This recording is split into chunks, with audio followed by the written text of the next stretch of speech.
Hi, everybody. Okay, welcome. Thanks for tuning in. People are going to keep trickling in, so I'm going to have to keep doing this, looking over here. But welcome. If you've been attending the sessions, thanks for coming back. And if this is your first session, don't worry if you've missed the other ones. Tonight, we're going to kind of recap and get you up to speed. And also we will have the links to all the past videos available hopefully within the next week. So if you missed something and you want to watch it, that will be available soon. I just before we get started, while people are still coming in, I just want to take a moment and thank some people who have been really helpful and kind of crucial to helping make this event possible. So thank you, Nicole Turner.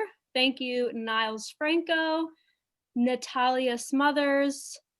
Thank you to all the moderators from the past sessions, Ursula King, Jeannie Hunter, and Rosemary Reiger.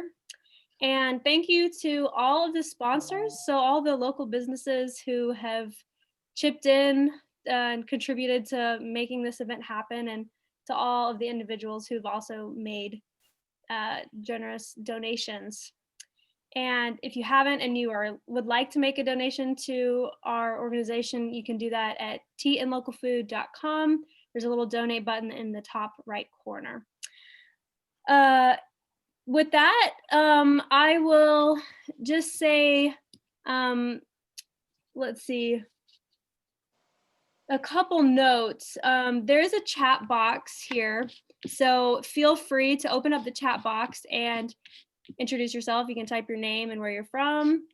If you have any questions, I kind of forgot that in the meeting format, there's not a Q&A box. So you can also put your questions, if you have any throughout the session, into the chat box as well. And I will be looking and I'll, make note of those. And both Jim and Jeff have agreed to go over the time limit. So we will likely go over maybe 20, maybe 30 minutes if there's participation and people have questions and are engaging. So just know that if your question doesn't get answered by 8, we'll probably go over a little bit. Other than that, I think that's it. And I will just introduce Jeff and Jim. Jim Embry is a farmer and an activist. He has been advocating for food justice, environmental justice, and social justice his entire life. And I highly recommend that you just Google him and read his bio on your own, because his achievements are many. He's been involved in starting many urban gardens in Kentucky, Brooklyn, and Detroit. And in 2006, he founded the Sustainable Communities Network in Kentucky. So we're really grateful to have Jim here. Thank you. Great to be here. Thank you. And Jeff Poppen, I'm sure most of you know Jeff. He is a farmer in Red Willing Springs, Tennessee, who founded this Tennessee Local Food Summit 10 years ago. And Jeff has been farming on his land for 40 years, practicing organic farming, biodynamic farming. Maybe you've seen him on Volunteer Gardener, or maybe you've read his articles in our local newspaper that he's been writing for I think 20 years. I might be wrong, but I think a few decades. So without further ado, thank you guys for being here. And I am gonna turn it over to you, and I'll just kind of prompt you and everyone. We've kind of decided that we're going to spend roughly 10 minutes on each of the sessions that we covered throughout this series. So the first topic that we talked about was land access. Specifically, Ian McSweeney from the Agrarian Trust gave a presentation. So I'm going to turn it over, and maybe Jeff, if you want to start off, since you have a lot of knowledge about what they're doing over there, and we'll go from there. Okay, well, hey everybody, can't wait to see you all again. And talk in person about gardening and farming and babies and all the great stuff that we're all doing. But I'm a big fan of what's going on over at Windy Acres, and the idea of taking land off of the commodity market permanently, it makes a lot of sense for the future of agriculture, particularly in Tennessee. There's a lot of land in Tennessee that would be ripe for this kind of thing. We just need a couple of models to make this practical and affordable and desirable. One of the big obstacles I can see is that the people that own land have very different opinions from many people that want to farm or that from each other. And it seems like we're going to have to learn how to withhold opinions and to just not talk or care that much about religion and politics and all this kind of stuff. Those things are different for different people. But food is something that everybody has to have, and Tennessee can grow great food. And so access to this land for the next few generations to grow our food right here is going to be critical. And so I really appreciate what Ian's doing, and I like people to think about what they're going to do with their land and what their legacy is going to be if you own land. I'd like Jim to talk a little bit about this too, from the perspective of, well, what right do I have to own land? I just bought it from somebody who stole it. Jim, what's this all about with land, access to land? Yes, yes. Well, first of all, I just want to thank you, Jeff and Natalie, for inviting me once again to be a part of the Tennessee Local Food Summit. I feel really blessed to be a part of this conversation, living here in Kentucky. Let me begin by saying that where I reside now is within this called this bioregional area. It's at the foothills of the Appalachian Mountains that are about 400 million years old, as well as within the Kentucky River watershed, that all of our water that we drink and utilize comes from that watershed. It's also land that was inhabited, years ago, originally by the Cherokee people, the Shawnee people who resided here, and they've had 10, 20,000 years of cultural history and practices of farming that were already regenerative, were cooperative, and based around questions of justice and access. So also the farm on the land that I'm living on now goes back within our family to around the 1890s when our folk who came out of enslavement were able to work, save money, save pennies, and work cooperatively, collectively to buy this land of about 30 acres that we live on here now. So that's part of who I am, representing like about the fourth or fifth generation of members of our family who are trying to be good land stewards, trying to work locally on our farm, but also work on things, again, around the state and around this particular region. So part of what we think as these present land stewards, as well as within our nonprofit, as now they mentioned, Sustainable Communities Network, is that everybody should grow food. Everybody should grow food in some fashion or another, whether it's maybe you have access to a farm, okay, as Jeff has been working on so diligently for the last 30 years, or maybe it's you have access to do some growing on someone else's farm, okay, or maybe you have a chance in an urban setting or in your backyard, have a backyard garden, a front yard garden, or maybe you belong to a faith institution. And I'm a believer that every church, every synagogue, every mosque ought to have a space where people who are members can grow things and can share in those kinds of production. Every school, every city park. So everyone should grow things, should grow something So the question of land access then becomes a much broader kind of a topic, not just about how do we get access to farmland or how do we get access to an urban garden, but the idea of infusing throughout the community that everyone should grow something, even if it means what I'm doing now, and I'm doing more than this, but even if it means getting a jar, getting some sprouts in there, and I'm sprouting in a jar in my windowsill. Okay, but the idea is that to make this shift from this industrial agricultural model that's impacting us globally, it's impacting our health of the people, the health of the environment, the health of our economy, that to make that shift, everyone has to find a way to grow something. So then land access becomes this way to weave together these themes to have land access, and the question of that and resolving the different kind of contradictions. Then it means you have to also begin to apply regenerative principles, not just of farming practices, but regenerative principles of how you relate to your community. How do you give access to those that don't have access? How do you create these cooperative models that can then grow and distribute food and agricultural products? So these topics, while we're somewhat addressing them separately tonight, we realize that they're all interwoven. So that's just some thoughts about as we enter into this question of food access and how do we apply these different principles within this region we tend to call Tennessee or the eastern part of Tennessee. Thank you. So the second session that we had was on regenerative agriculture.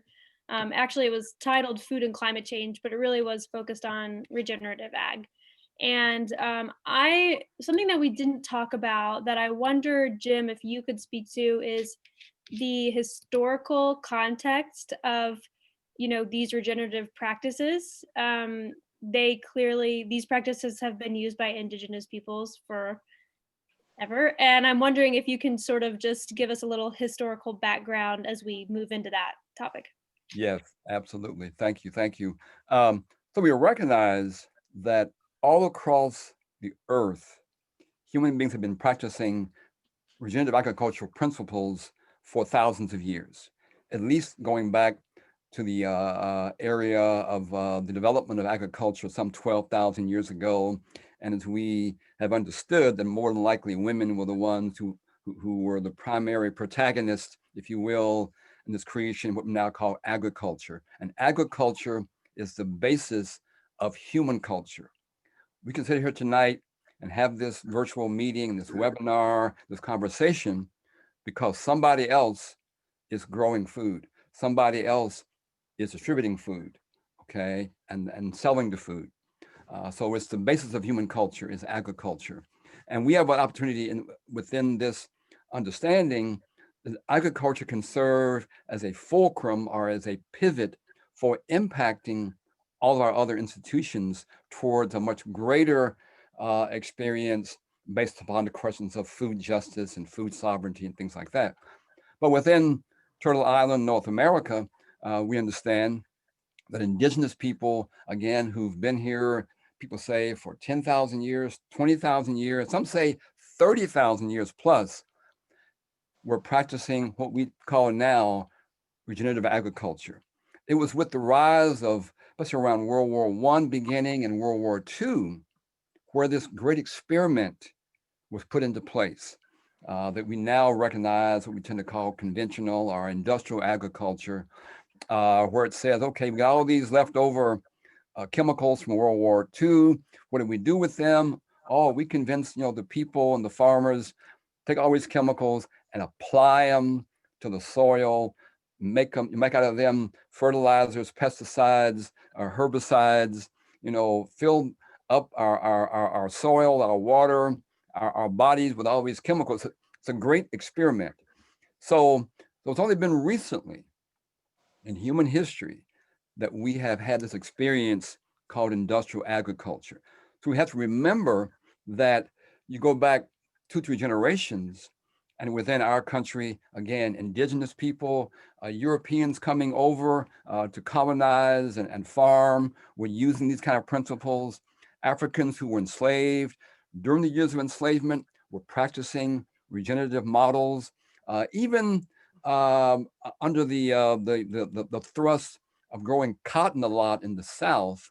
Okay, there were still these practices being experienced that were regenerative, especially after emancipation. African Americans who were recently freed, if you will, especially with the works and the teachings of George Washington Carver, were beginning to reapply regenerative principles of using all the inputs from your farm, using the farm animals, using the compost, replanting nitrogen fixating legumes within the soil, trying to rebuild it from the damage caused by the growing of the one crop of cotton. So we have these great traditions on our farm here, about 30 acres since the 1890s. My great grandparents and grandmothers and parents farmed what we tend to call now organically or even biodynamically. They were doing that, but it wasn't being called regenerative ag. It wasn't being called organic ag and things like that. So I think it's important as we have these food summits, as we have these conferences, and we focus on the important work of regenerative ag to understand that it's not something new, that in many ways we're having a great remembering of how the things we used to do, both in the previous several hundred years, but also going back thousands of years. So it's important to bring that kind of historical legacy, that kind of wisdom. And within our country, again, indigenous people were farming here for 10, 20, 30,000 years. But we who came over here as Europeans, as Africans, didn't choose to listen to their culture and to their wisdom. So now we're in this mess we're in, okay? Partly because we weren't listening to this indigenous culture, this indigenous wisdom. So I think it's important to do. That's why I opened up saying that I'm from this bioregion, and here were the folks that lived here before. We occupied this space to give honor, to give acknowledgement to this wisdom, this culture of indigenous people, and bring that along with us to help, kind of further create these theories and practices of regenerative ag.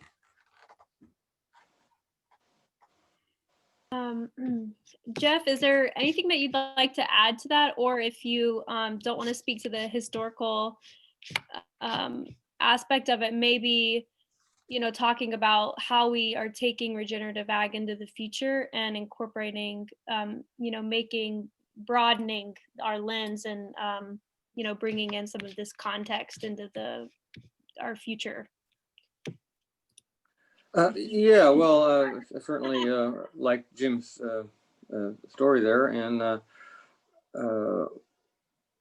my take-home point on the regenerative agriculture thing is that we need to pay attention where our meat comes from, particularly, but where our food comes from, and we choose what kind of agriculture goes on by the way we choose what we buy to eat.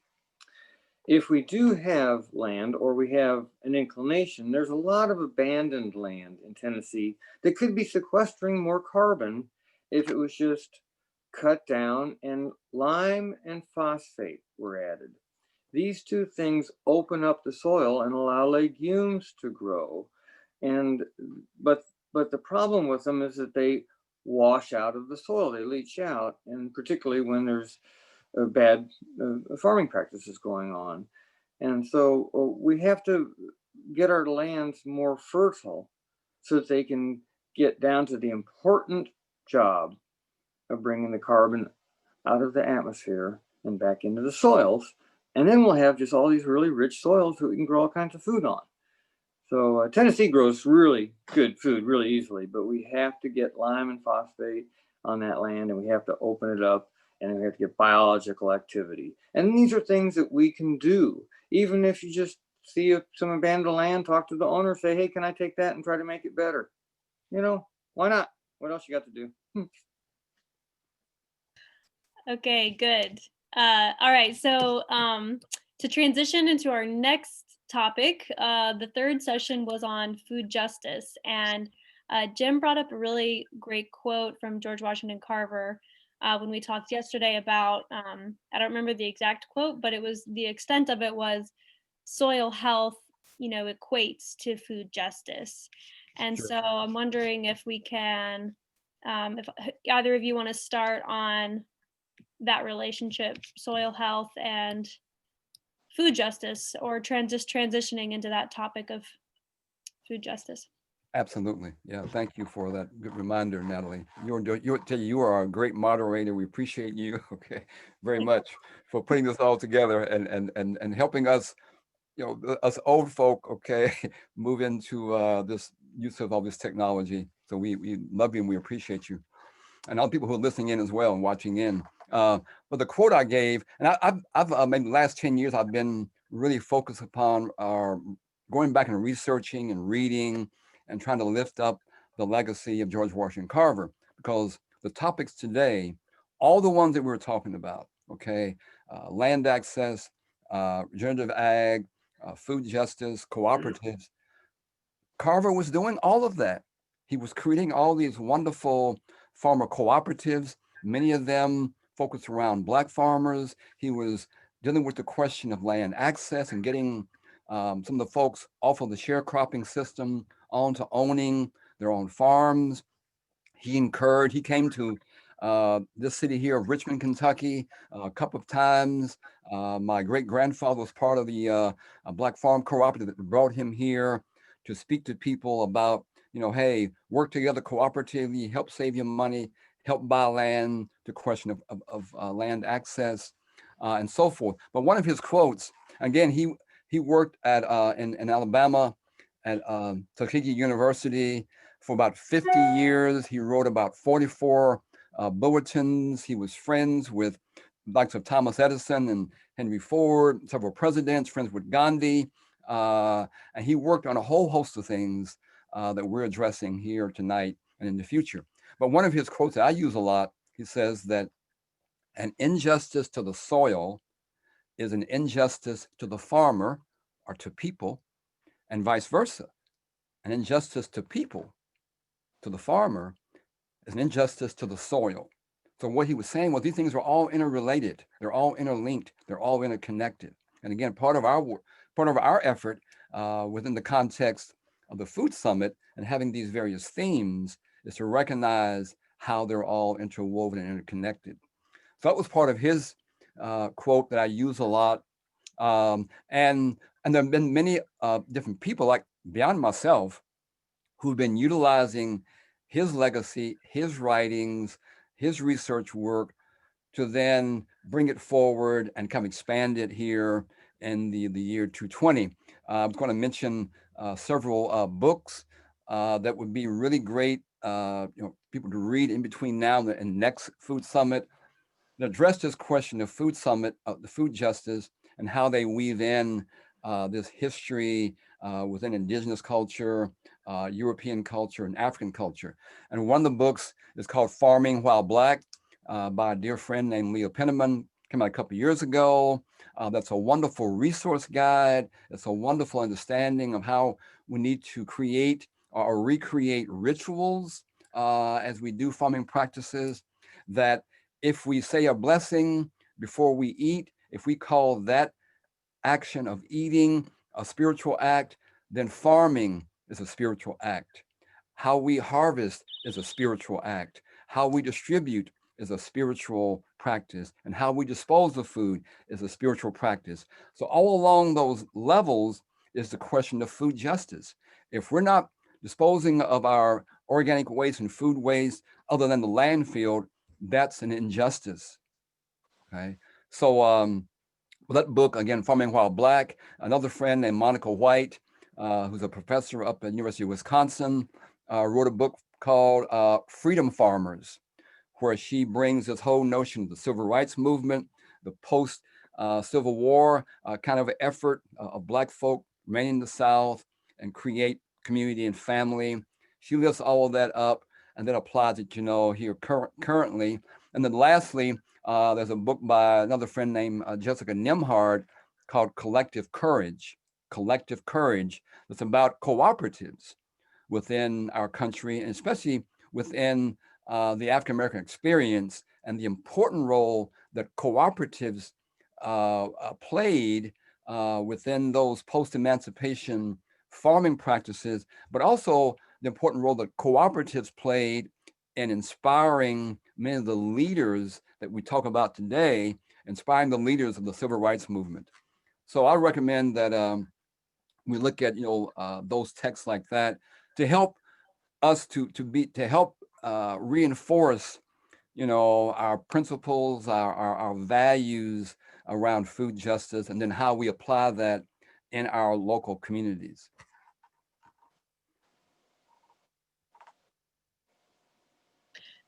Jim, Yeah, Jim, can you just repeat the name of the book by Jessica Nimhart? Oh, Jessica Nimhart. It's called Collective Courage.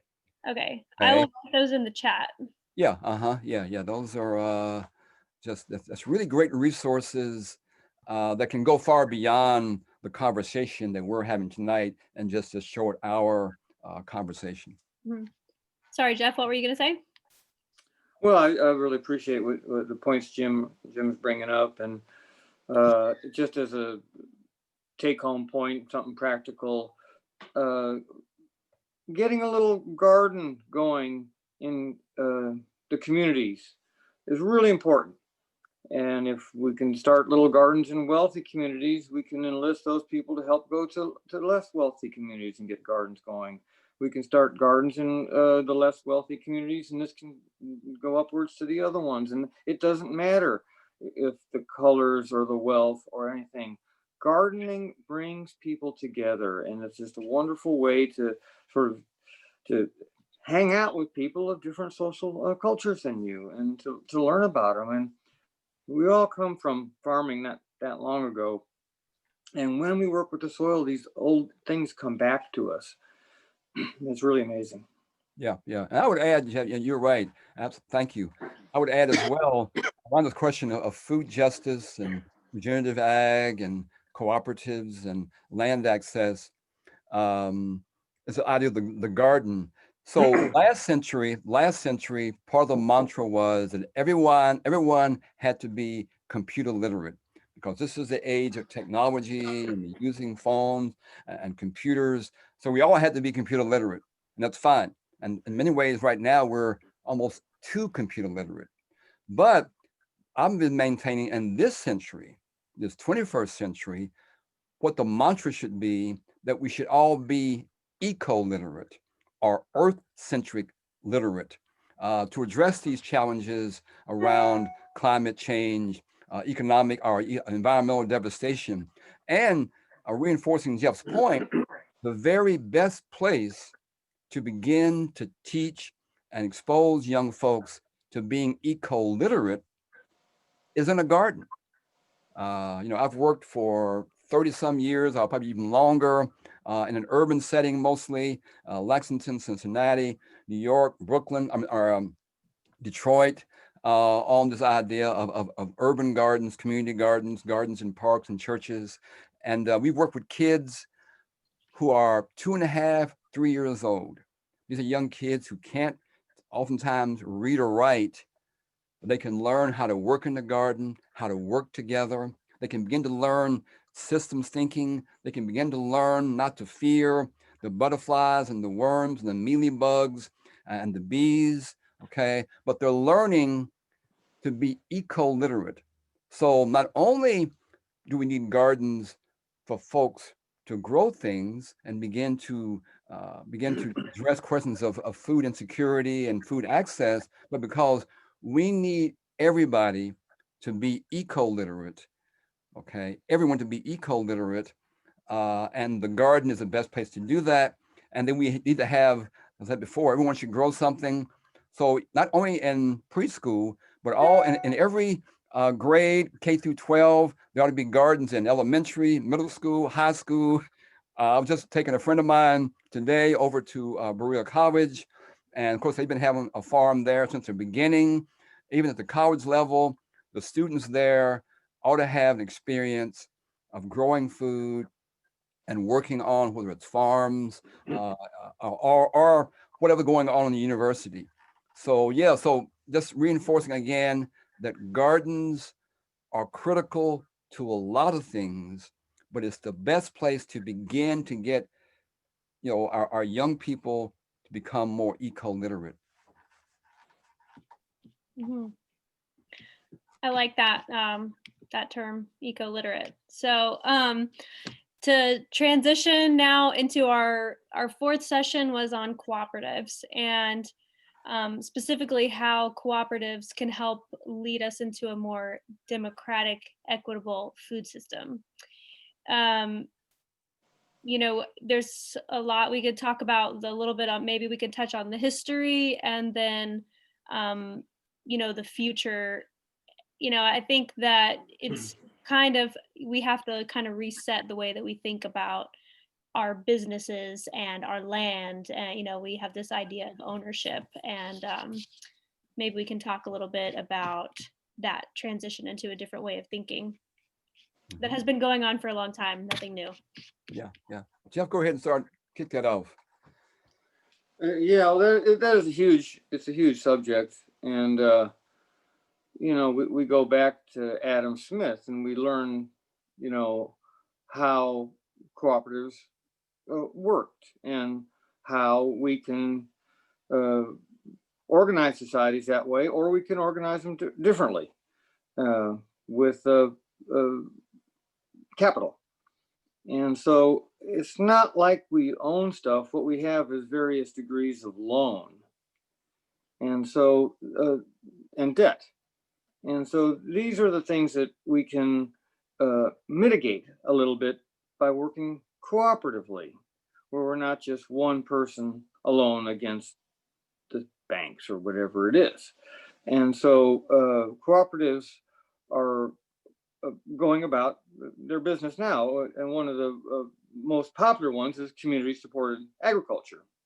And these are cooperatives. And a take home point for this session would be to find your food from a cooperative. The food co-ops like the Lexington Good Foods one that Jim helped get going, or the Three Rivers, or the one that in Knoxville, or the one that we're trying to get going in Nashville, you know, that they spoke about. These are all extremely important things and ideas. But what I want to see is cooperative warehouses and mobile butchers and vegetable processors and things of this nature that were in place when I moved to Tennessee. My first crop was in 1975 was peppers, and we sold the peppers for $5 a 100 pounds. We got $100 for a ton of peppers. And we just took them to Tompkinsville to the pepper plant, and we could grow green beans and take them to Lafayette, or we could grow strawberries and take them to Portland. And every back road had milk people going picking up the cans of milk at the end of the driveways. And there was a local food system here. It's not that hard to do. It wasn't very well compensated because by that point it wasn't being run cooperatively, and it was being run by entrepreneurs who ran these processing plants and kept the prices low. And so the idea of cooperatives is that rather than having an entrepreneur run the plants and the delivery systems and all this, it's done by the farmers themselves. So there's no middlemen, and they just hire people to do those jobs. And this was the way that people got out of the Depression in the 20s, was by cooperating and making things happen in a way that benefited the whole social organism. Yes, yes. Thank you, Jeff. I would, you know, I'm always a person who likes to try to bring this bigger picture, this historical picture, into what we're doing practically, today, and understanding that how the earth operates is based upon these principles of cooperation, reciprocity. So within the earth systems itself are embedded these principles of being cooperative, being reciprocal, the sense of networking, and things like that. And then also within our own, again, in our own culture here in Turtle Island, North America, we recognize again that indigenous people were practicing these principles of being cooperative for thousands of years. And one example of that is what we tend to call the Iroquois Federation, that was 5 and then 6 nations coming together. Well, the Iroquois Federation was the basis, was the foundation for what we now call our democracy having 3 branches of government. That was what the likes of Thomas Jefferson, Benjamin Franklin, and those folks observed when they were looking at the Iroquois Federation. That's how we came up with these branches of government and the idea of these branches working together and checks and balances. Okay, it didn't come out of a European construct, it came out of this indigenous construct. So what that means is if we want to further our work locally, Jeff and I agree that in every aspect of the food system, we ought to have cooperatives. Then one of the ways to help better reinforce our work is to recognize that history within indigenous culture. And then I mentioned earlier that post the Civil War, one of the things that enabled African Americans to survive and build community and find ways to build churches, build schools, buy land, and to farm was through cooperatives. W.B. Du Bois wrote a book back in 1908, okay, and it was called Black Cooperatives, okay, and he was just talking about this long history that he'd observed, and he was a person who also recognized, as Jeff, kind of stated, that this is what human beings have been doing for thousands of years, is cooperating. And it's only been the rise of what we call this global capitalism and the neoliberal kind of thinking have we been told that, okay, well, the way to our prosperity, the way to our health is through this idea of a profit-driven system. So I do a lot of speaking on cooperatives. Jeff mentioned I was one of the founding members back in 1972, like almost, 50 years ago, of Good Foods Co-op.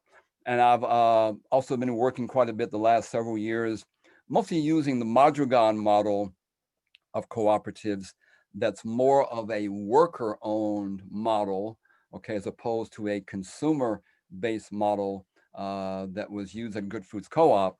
So yeah, I'm always speaking about cooperatives, and that we need cooperatives, say within the food and ag system, at the level of farming. Okay, we can do various things of farming. On the farm that I live on now, when it came to the barn raising, it was a cooperative enterprise of folks around this community coming together to help build a barn. When it came to spring planting, oftentimes that was a cooperative experience as well among the community our farmers on here now. When it came to making quilts, the women would gather with all these pieces of cloth and rags and build quilts. So that's been like the basis. I'm trying to reinforce the basis of our culture, and we just need to embrace it, understand it, and then lift it up to where we create cooperatives within every aspect of the food and ag system, within the production end, the distribution end, the retailing end, the educational end, and the disposal end. That cooperatives where you're working together, members are benefiting, the community is benefiting, the dollars are circulating 3 and 4 times in local community. That's the future, okay, for a healthy economy, a healthy environment, a healthy people is through cooperatives.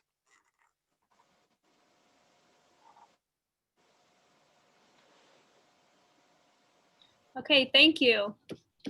So at this point, we can kind of just open it up for questions. I mean, it's 7:40. So there are not any questions in the chat box, but there's good conversation there. Does anybody want to, at this point, I think we could just, you could just unmute yourself if you want to chime in and ask a question. Does anyone have something they'd like to kick off?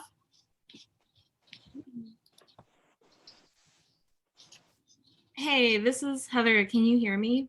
Yes. We got you, Heather. I have like a theoretical question. I'm really enjoying the dialogue and conversations from all sides, and I'm just kind of wondering what sort of like indigenous or early practices post-depression era do you feel like are applicable to the like current climate where there's a lot of workforce that is currently kind of idle and used to like tactile processes, you know, like the service industry, for example, a lot of them are not working.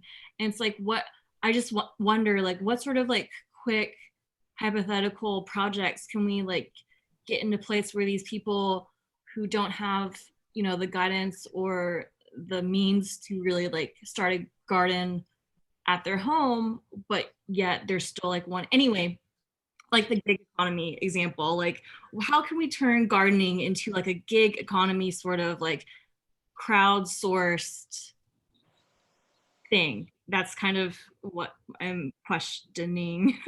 Sorry, that's really vague. um Yeah. I can rephrase it if it's confusing.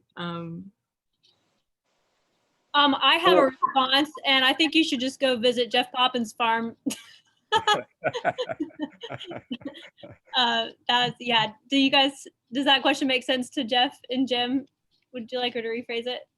I understand that there's people that need to learn, and then there's also the resources.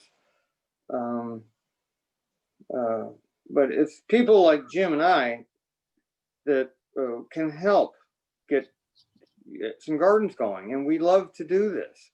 I have a lot of compost we could use, and seeds, and you know, just get some people to start digging around and get gardens going. And I think it's just it's a wonderful thing. How to fund it, that's way beyond you know, me. I have no idea.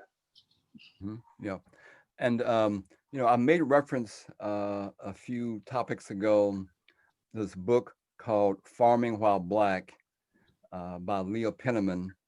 And she and various friends, a dozen or more friends, operate what's called Soul Fire Farm in upstate New York. And her book is a tremendous resource for the question that you're asking, Heather, but also the Soul Fire Farm, much like Jeff's farm, is also a great model of a cooperative effort that's going on.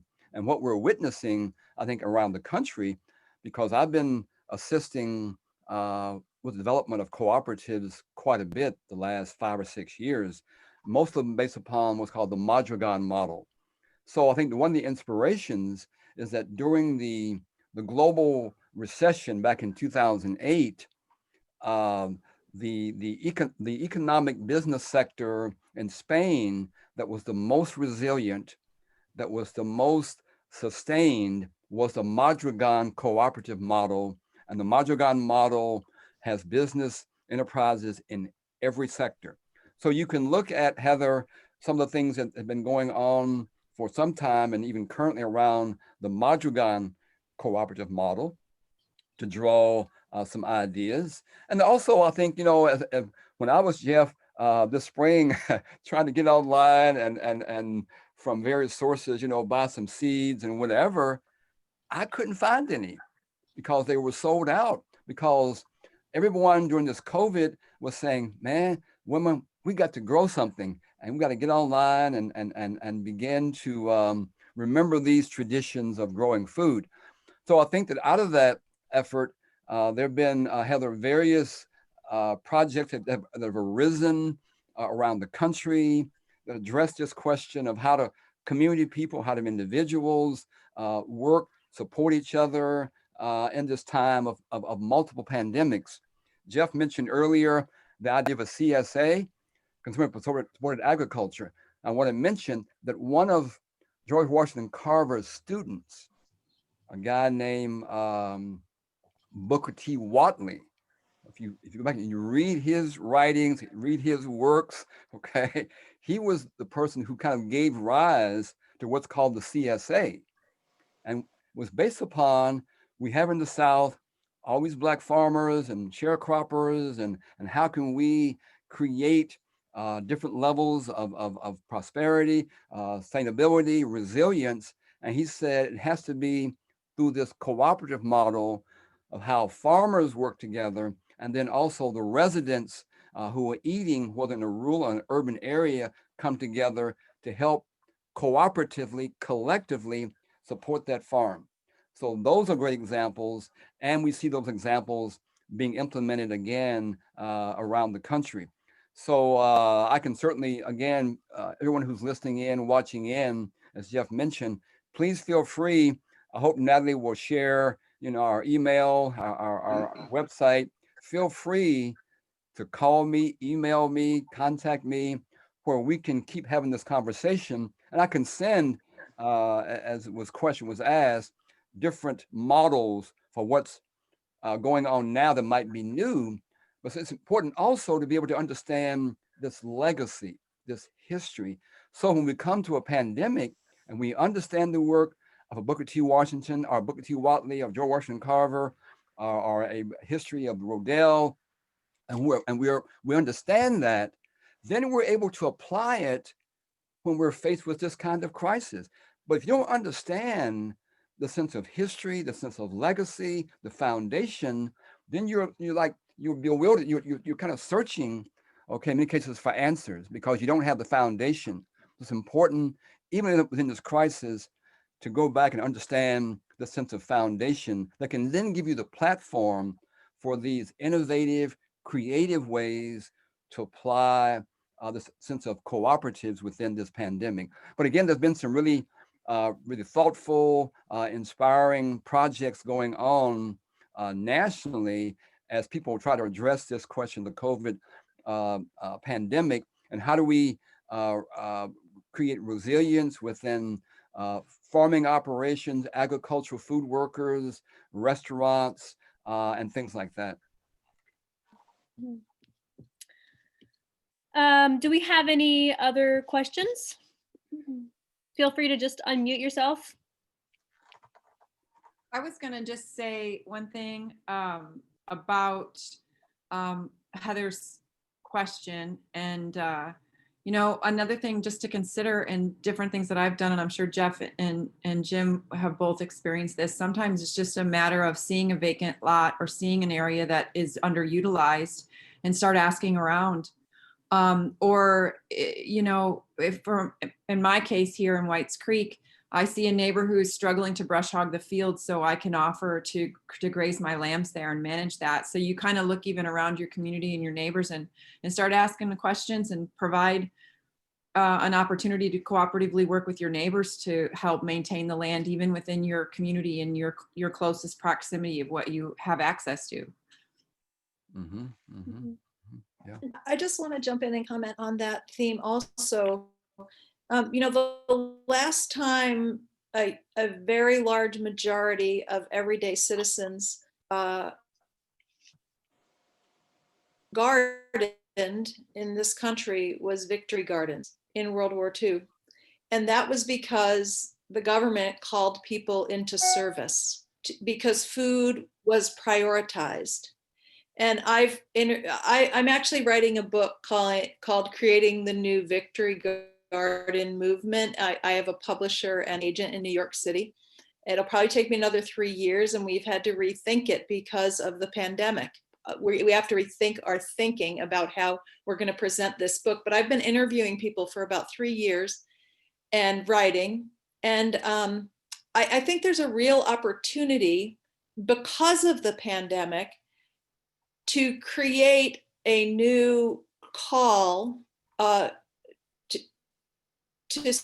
citizens and to farmers to really realize the imperative and the prerogatives that and the emphasis we must put on our food supplies and how food is supplied to people.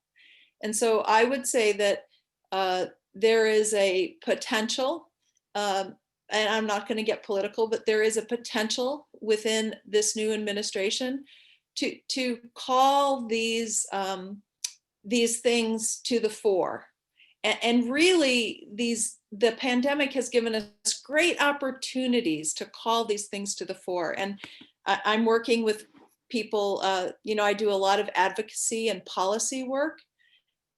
And there's a huge call for culture to be someone who understands these issues. And I believe that was mentioned in there was one of the panelists in the social justice session that spoke a little bit about that. So I just want to, I think that there's a great opportunity here. And I think that it's not only about farming and farmers and the way we farm, but it's also what Jim was saying, the everyday person, bringing them back to the garden, the prerogative and the understanding that children can learn so much. I spent 9 years of my life building curriculum to teach kids on farms. So I think that I just want to add that, because we have a huge opportunity here. And I think that voices and pressure is important within places of power. Yes, yes, yes, absolutely. Yeah, thank you, Ursula. That was, Negan, this is the opportunity again to bring this idea of legacy, and you brought up the idea of victory gardens, okay? Well, again, George Washington Carver in 1898 wrote a bulletin. It was called Nature Study and Rural Schools. And he wrote probably 8 or 10 other bulletins about the idea of school gardens and nature study.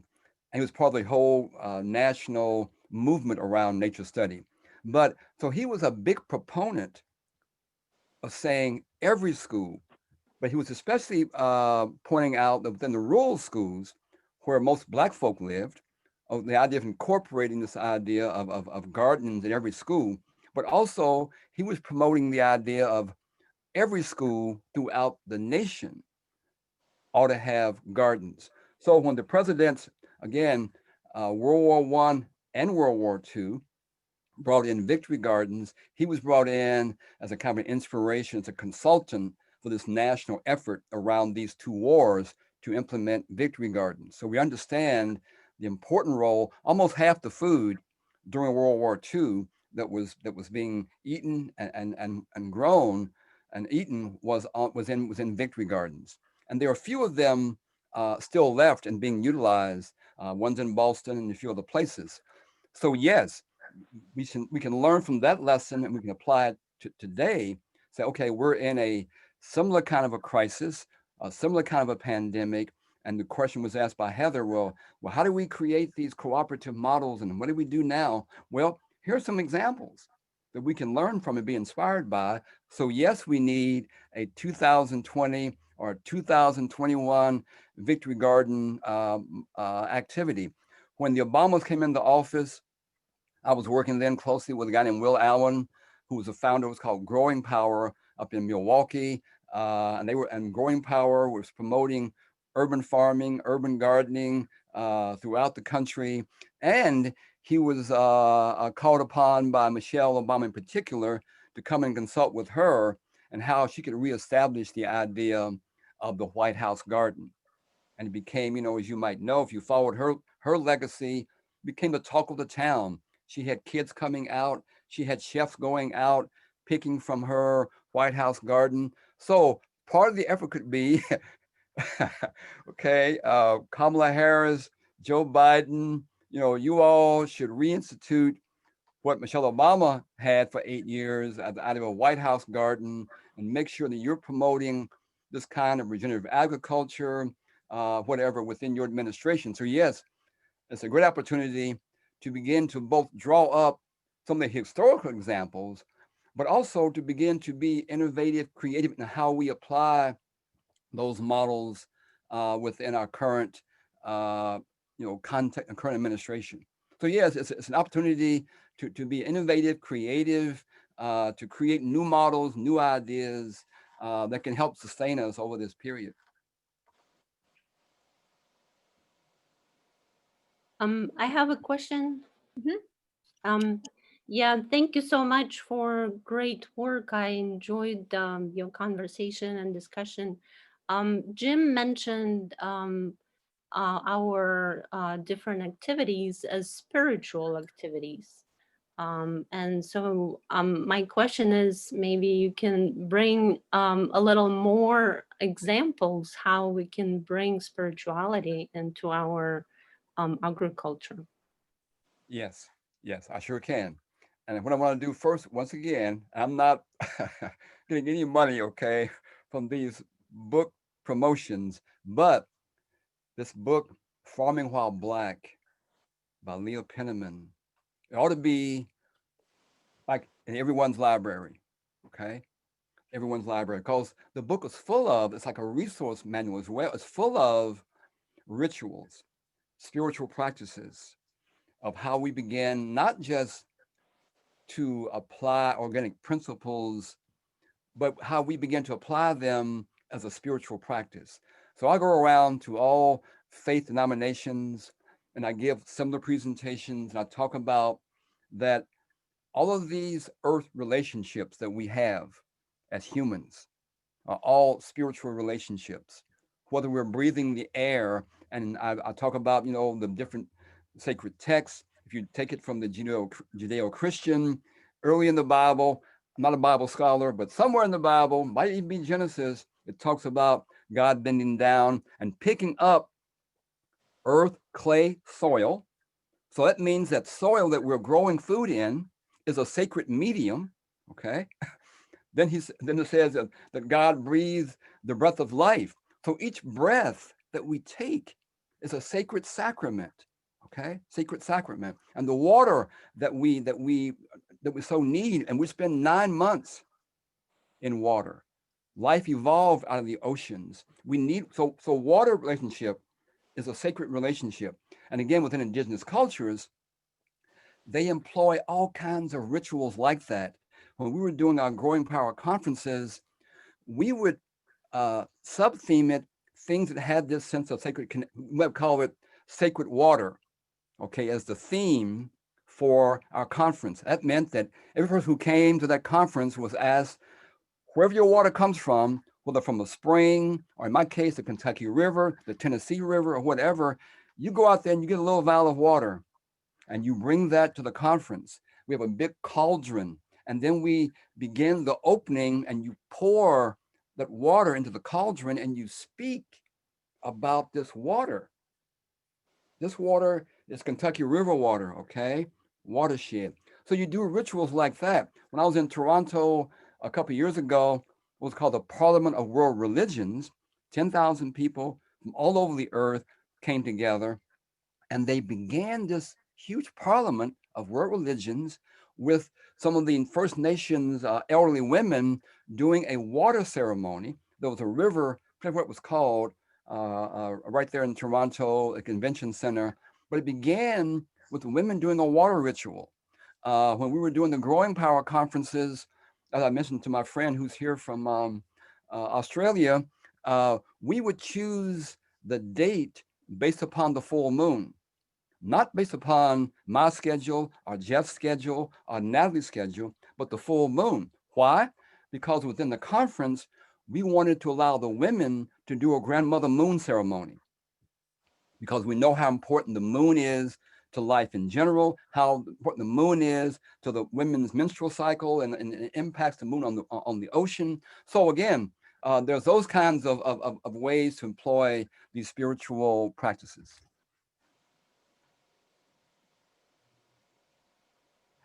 I could go on, but it's important to create rituals and to recognize that all these things we talk about, we're touching the earth, we're touching the soil, we're touching what becomes us. We're touching what becomes us. And Jeff, yeah. Sorry to interrupt. Jeff, do you have anything that you would like to add to that question?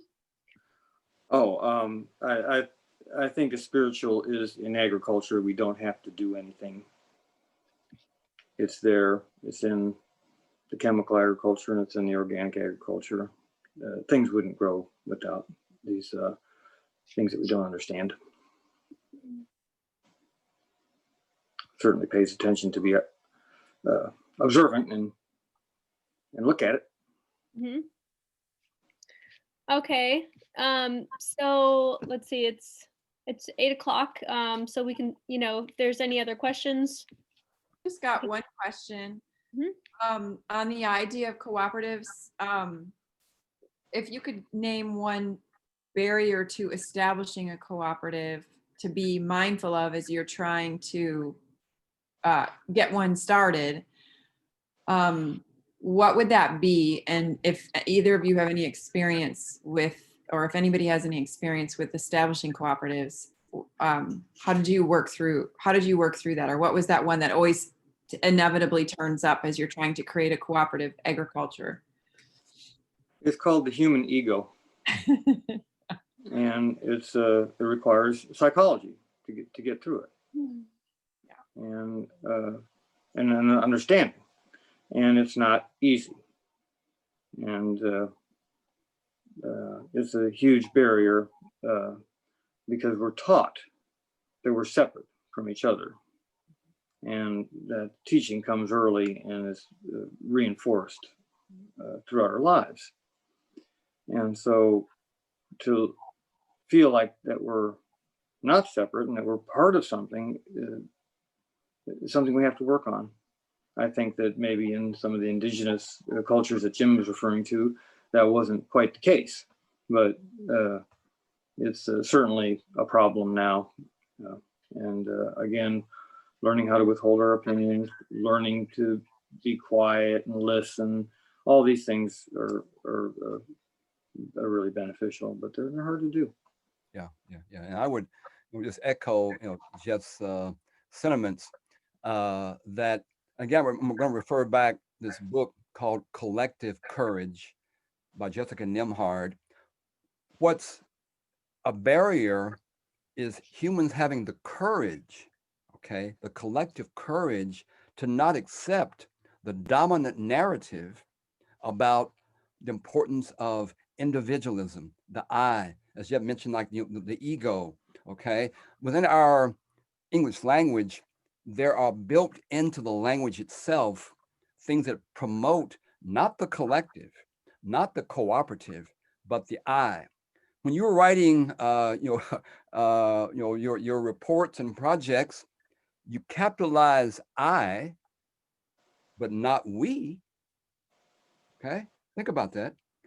So then the language, we have barriers within the language, within how our culture, kind of like personifies and lifts up the individual in a variety of ways, and doesn't talk about the collective nature that helped make that individual possible. We mentioned coming up here in January, Dr. King's birthday. We lift him up like he did everything in the civil rights movement. He was the savior. He was the God. He saved us, whatever else, by himself. Is how that day kind of gets promoted, not the collective nature of the many, especially women and men who came together to create the movement. So yeah, I think that we have to have, again, in my view, this collective courage to develop the structures, to develop the commitment, the long-range commitment. When we began with Good Foods Co-op in '72, we were a buying club, about 15 people, many of us young folks who thought we'd been reading Died for a Small Planet.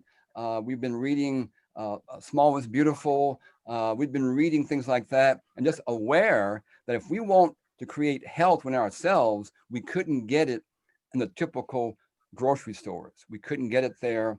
We had to create our own co-op. Then the co-op was formed based upon the principles of local food, organic food, and healthy food. But we had that commitment to stay together, to keep building, keep structuring. So we need to have the courage to withstand different kinds of recessions and barriers and financial, difficulties and whatever else, to stay the course, keep the work going, build solidarity, assist. We've been helping small farmers at Good Foods for 50 years. Okay, we have now in Kentucky what's called Kentucky Proud. Maybe have it in Tennessee as well, Tennessee Proud. But right now, we purchase items, and Jeff probably knows this, we purchase items for the co-op from about 250 producers whether they're producing eggs or meats or honey or candles, greeting cards, or whatever else. Okay.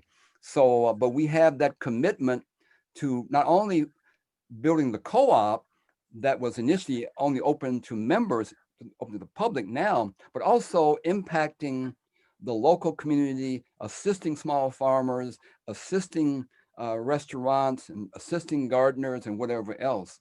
So we need to have the courage, again, to not buy into this, the dominant narrative and dominant paradigm about the I, about the ego, and be more collective and cooperative. Mhm. It's a good question. Anybody else? What else do you all have on your minds?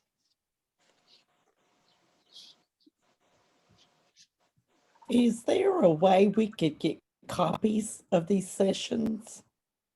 Yes, all of the sessions are being recorded or have been recorded, and they will be posted online soon. Give Okay, me great. and Thank yeah, and everyone that attended the sessions will get the link.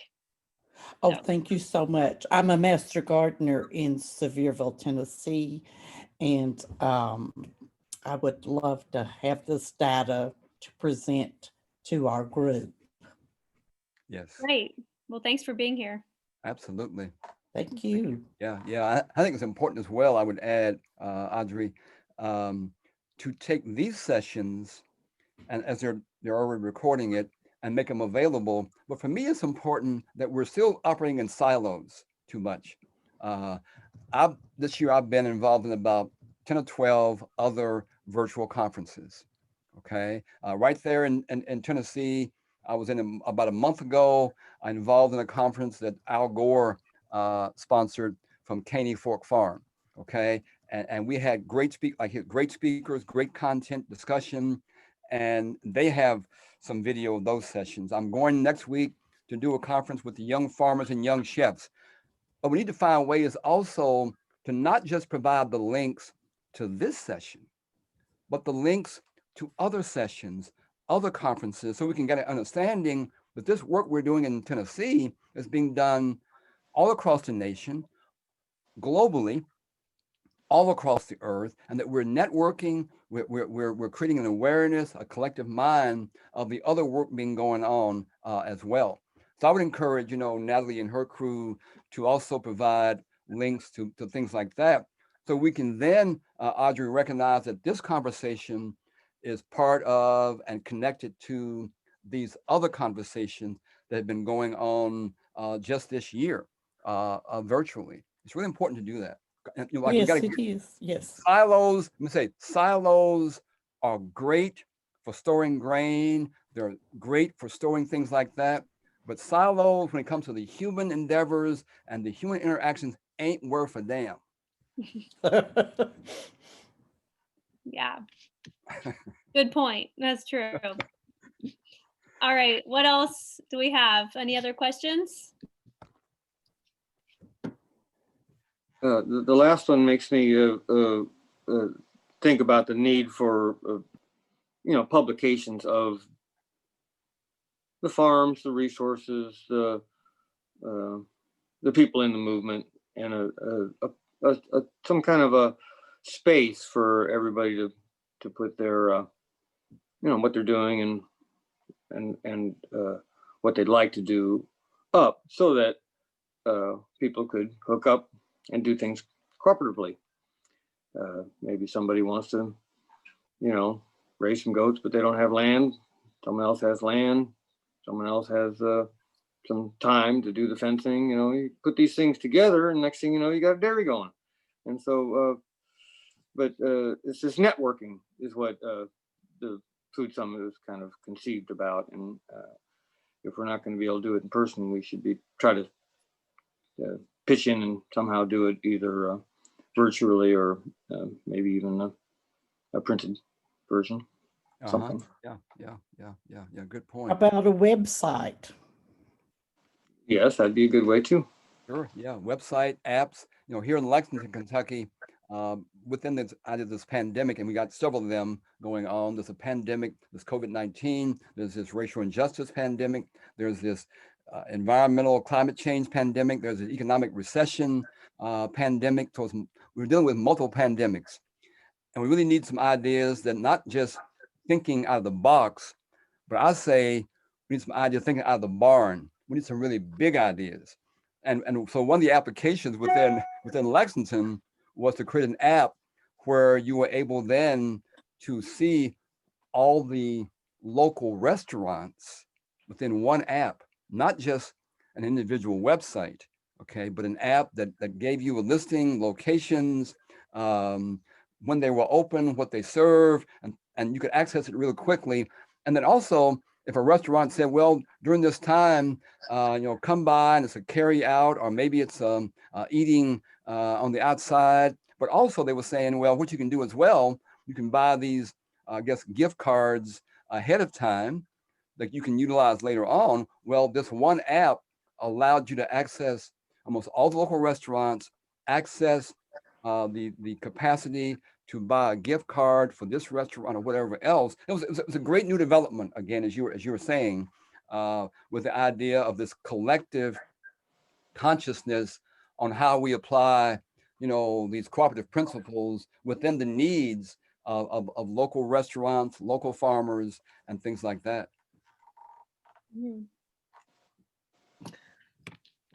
Does anyone else have a question? I have a question, but if anyone else has one, go for it. I wanted to ask about the co-ops, and I just know a little bit Organic Valley is a large co-op. But anyway, sometimes I hear about that, then I think of 2 or 3 businesses getting together and setting prices, and then that's called collusion or price fixing, and then and that's a crime. And so I'm not real familiar with the co-op model. I guess there's the farmers cooperatives locally. But anyway, what's the difference in something like that and then the co-op that you all are talking about? Well, those laws were put in place because of the cooperatives that were happening in the back then, and it's different from a monopoly, which is one organization, a corporation. So a cooperative is a limited liability joint stock venture, and so it's all on these people. It's not just one thing, and so they don't work if the farmers that are part of the co-op can leave the co-op and sell their stuff somewhere else when the price goes high, and then try to join the co-op back when the price goes low. The idea is that all the farmers get together and join, and they figure out what their cost of production is, and then they feel like what's fair, and then this is something that's transparent. And these ideas of transparency and commitment are integral to the health of cooperatives. They don't work otherwise. Yeah. And that's what keeps them up. I think you can still manage just like Organic Valley is doing. There's no way that the Organic Valley is going to be bigger than Kraft, and they're not worried yet, but they may get worried. Yeah, and I would add, Edison, that there are various forms of cooperatives. But where you live at, there's a credit union that serves the community, serves its members. They tend to have members that are from a particular like employment sector. I belong to a credit union since almost 1969 here in Lexington. So that's a cooperative model. Southern States, which sells all types of farm products and whatever, at least in Kentucky, they are a cooperative. REI is a cooperative. So there are various forms of cooperatives, but I think that one of the things that an important distinction is that what you tend to call profit that's created or made from the business relationships, the business enterprises within a cooperative goes back to benefit those owners of that cooperative. In this case, with Good Foods, we have now almost approaching 10,000 owners, and we have staff and things like that, of course. But when there's some money's being made at the end of the year, the residuals of that are returned to the 10,000 owners. Okay, it's not given to an individual who might be the owner of that corporate business. It's not gone to maximize the profits on the benefit of a few members of the board of directors, but it goes to benefit the larger membership. I mentioned the Madrigal model out of Spain. It's a worker-owned cooperative. Workers are the managers. Workers are the board. Workers are people who are doing the work every day, but the workers help make the decisions about the directions, the policies of the Madrigal cooperatives. And then the profits, the monies made, other kind of benefits as well that co-ops create goes back to support local communities, goes back to support those owners, okay? Which means you're supporting a larger segment of your community. Within the corporate model, what you're doing typically is that you're maximizing the profits for a few individuals, for a few people who benefit at the expense of the larger people. Many corporations, as you were saying, they come together, they collude, and the workers aren't paid decent wages or minimum wage. Sometimes they don't have health care, don't have decent times for vacations and other kinds of benefits because they are extracting, they're exploiting the workers who make that business model possible. So what we're saying within a cooperative, and there are various what's called cooperative principles that many co-ops ascribe to, but co-ops look out for the welfare, the benefits beyond just financial, especially of the members and the owners of that cooperative, and also to the local community, not just an individual, oftentimes who may not even live in the country, may not even live in your county.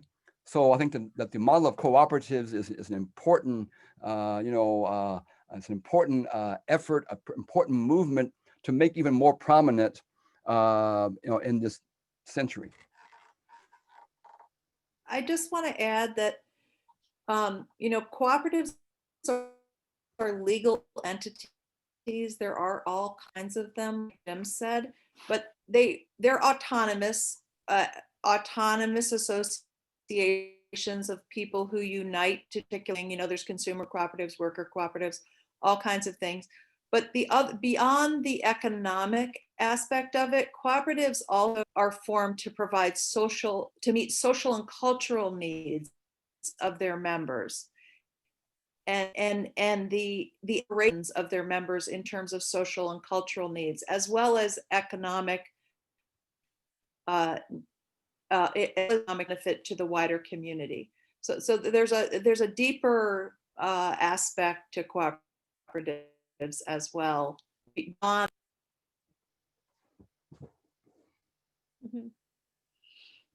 Thank you. Yeah. Yes. Anyone else?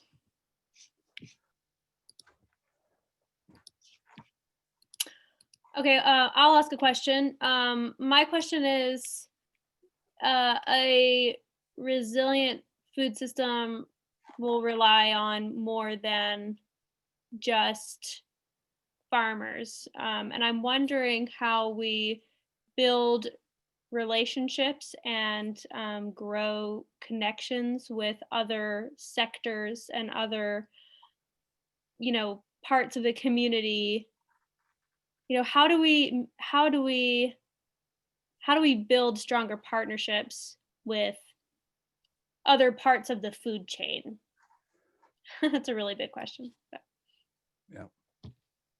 Well, one idea is to have food summits and to try to engage, schools and corporations and stuff that might not necessarily be thinking about the food system, and to bring that to their attention. Again, it's going to take a lot of interpersonal work to become able to work with people and withhold our opinions and just go shoulder to shoulder with people that are very different from us.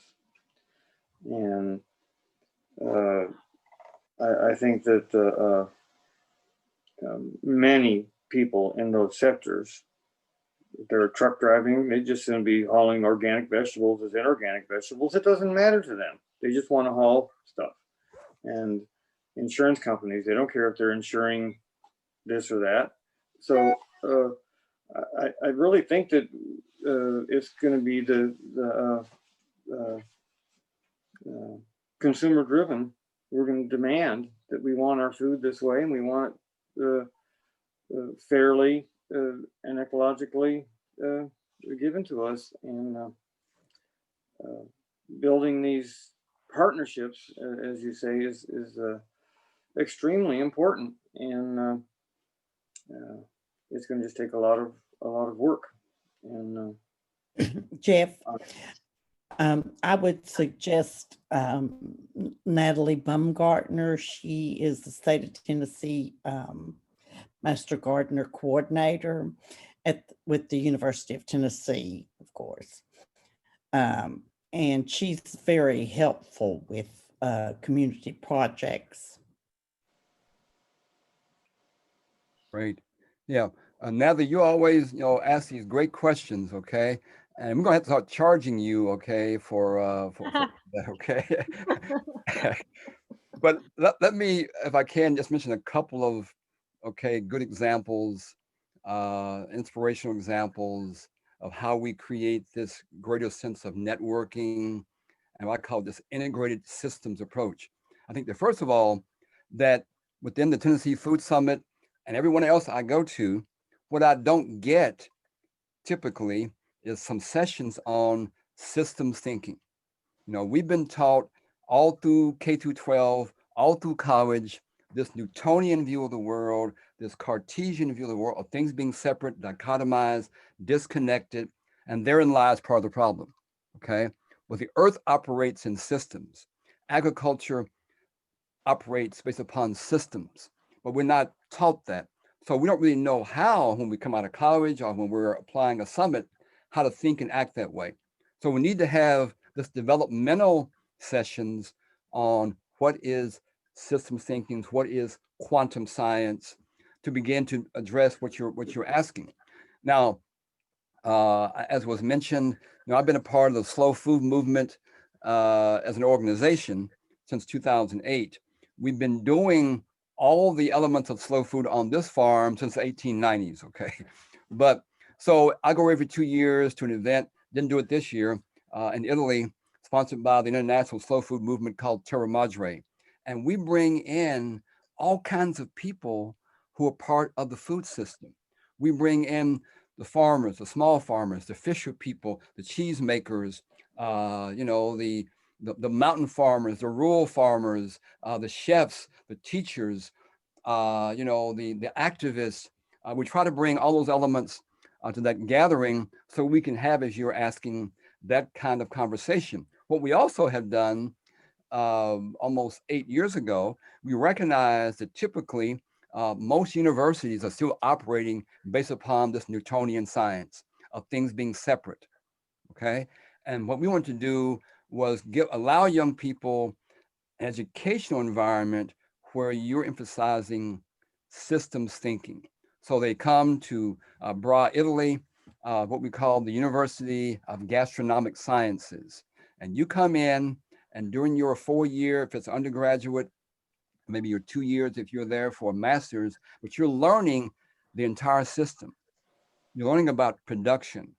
You're learning about the indigenous cultures and the traditional wisdoms around food and ag. You're learning about the harvesting of agricultural products and what's the nature of that. You're learning about the distribution, the educational aspect, the marketing, the retailing, the consumption. You're learning about how to prepare food, whatever within that curriculum. You're learning about the disposal, which is an important part of the food system. When I go to, faith institutions, I talk about composting as a spiritual act, okay, and things like that. So within Slow Food and within this university, we have models of this idea of creating these networks. When I was organizing, like you all, Natalie and Jeff, there in Tennessee, for about 8 years before moving to the farm here about 6, 7 years ago, I was organizing in a similar way. It was called the Bluegrass Local Food Summit. If you go to our website, sustainlex.org, you can capture some of those presentations and papers and the agenda for the local food summit. Ours was 4 days, and we had different themes. One might have been faith in food, and we had a track that might have been 4 hours on one day, faith in food. We'd invite in all kind of denominations, and out of that track arose what's called now Glean Kentucky, and they do gleaning from farms and restaurants to help give them to food bank. We had a theme on faith in food. We'd invite in local government, state government, federal government, League of Cities. We'd invite in hospitals to promote them purchasing local food and serving better food for their patients, okay? We would bring in, we had a whole Saturday track for teachers, and we were primarily on that Saturday track providing a teacher workshop on school gardening. We'd also bring in school food directors to talk about, back then, the purchasing of local food for the schools and things like that. We bring in chefs. We bring in, of course, farmers and distributors, wholesale distributors. We would try to bring in people that worked in every part of the food system into the conversation. And that's how we applied what was called the Bluegrass Local Food Summit. Also on a Saturday, we would have these very engaged workshops for young people. Because oftentimes we go to these conferences that I go to, and there ain't no young people there. Wait a minute, how crazy is that? How in the hell are we going to build a movement and move it forward, and we're not finding ways to create a space for young people? So we had on a Saturday, all day, we had a variety of things young people could do to come over. They could learn how to build raised beds. They could learn how to plant things. They could learn how to build rain barrels, and just a whole host, and do art that might be connected. We do a lot of art within our gardens using recycled and reused items within the garden. So we had tracks for young people, okay, over that 4 day. Then the last day, which was like the following week, we had a whole food and ag film series. So we would show films as part of that local food summit experience.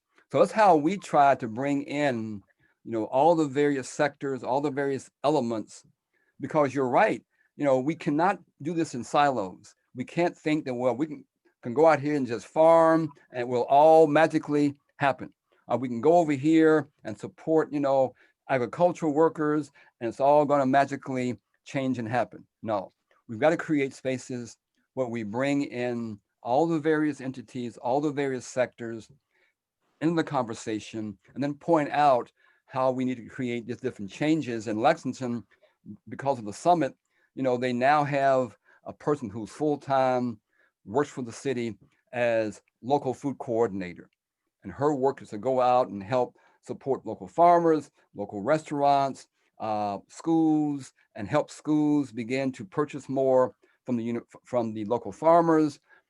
The summit as well, they were inspired at UK, University of Kentucky, to create a student movement that demanded, that protested, that encouraged, the university administration and the board of directors, the president, to be serious about the university purchasing from local farmers, because they weren't.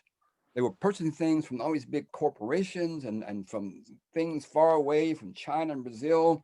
And I'm all about, the idea of appreciating our international neighbors and friends, but we ought to emphasize the universities, the hospitals, the schools, the jails.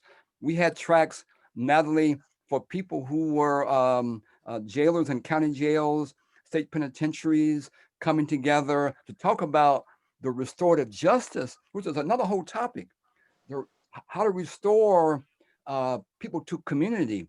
You're locked up for various reasons, poverty, some kind of a criminal activity, but how do you restore people to community? Well, we help develop these farming and gardening and culinary arts projects within county jails, state penitentiaries, where men and women could come in there. They would send out every day to work on a farm, to grow stuff.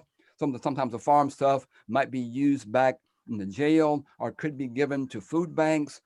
So they would learn how to do farming, how to do welding, how to repair tractors, how to do carpentry, how to build pavilions, how to not only grow the food, but how to cook the food. So I work a lot with what's called women at risk, women who are healing from drug and alcohol addiction. And we do gardening and farming and nutrition for those women who've experienced domestic violence, young people who are having, different difficulties. So we do work at that level as well, but we're reaching out to the larger community and bringing them together to have these conversations, to have these experiences together, where we can then be able to move the community, to move the state, to move the university to a new understanding of what it means, as Jeff has pointed out, to build these resilient, sustainable, just food and ag systems. Mhm. Well, thank you.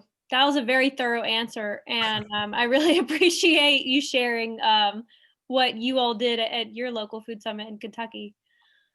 Well, it is 8:30. I'm sure we could all go on for a long time, but I think we'll be respectful of everyone's time. So thank you everybody for participating tonight. Thanks so much, Jim and Jeff, for sharing your experience. And My really, pleasure.